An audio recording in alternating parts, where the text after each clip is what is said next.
So can you tell me a little bit about the Made to Move sessions and after what we've done here today? Yeah, so I had a lot of fun today. I got people moving in ways maybe they hadn't since they were kids. That's what this sport is about. We're not just linear going up and down or back and forward. You have to be able to move all directions, be strong and agile, and get them a little taster today. I hope I've inspired some of them to keep it up and try something different, and I enjoyed it anyway. And how many hours a week would someone who's aspiring to become an MMA fighter have to put in? You know, like we were here today and I couldn't believe obviously how it really is so intense and difficult. How many hours would you be expecting to put in, or what's the level of difficulty? You know, we have people, I have 850 members in this gym. I have some guys to do 4 or 5 hours a day, every day, and I have some guys to do 4 hours a week. So there's different intensity levels depending on what level you're at, but I'd rather someone do 2 hours a week than do no hours a week. So yeah, fighters train a lot, but for the average person, just come in and do what you can. Train every second day, every third day, but get moving, get active. We're made to move, so why not move? Great point. And can anyone become an MMA fighter? Anybody can fight to a certain level. Not everybody can be a UFC world champion, but that's the same as saying anybody can play football. Not everybody's going to play for Liverpool.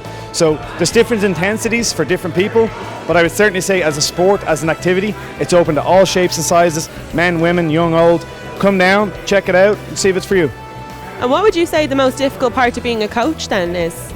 Probably the easy part is the gym part, you know, teaching them how to fight. It's dealing with the emotional side outside of things when things go wrong, or girlfriend problems or work problems, or so you become a bit of a counsellor or a psychologist sometimes for these guys. That probably is the harder work. And then what would the average training day for a professional fighter be like? Would it vary, and just tell us a bit about it? Yeah, so a typical training routine for, let's say for Conor in fight camp, we'll be trained twice a day. We do a lunchtime session and an evening session.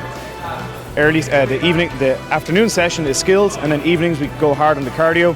We do 3 days on, 1 day off, 3 weeks on, 1 week off, and we usually do that for about 3 months in the lead up to a fight. What kind of diet would you recommend then for someone who's leading up to a fight or who is doing a good couple of training sessions during the week? Yeah, so what I would say is water before training, then after training, drink like Lucozade is perfect to take in. It replaces the electrolytes, gives you a little bit of energy, a little bit of sugar, replace the glycogen in the muscles.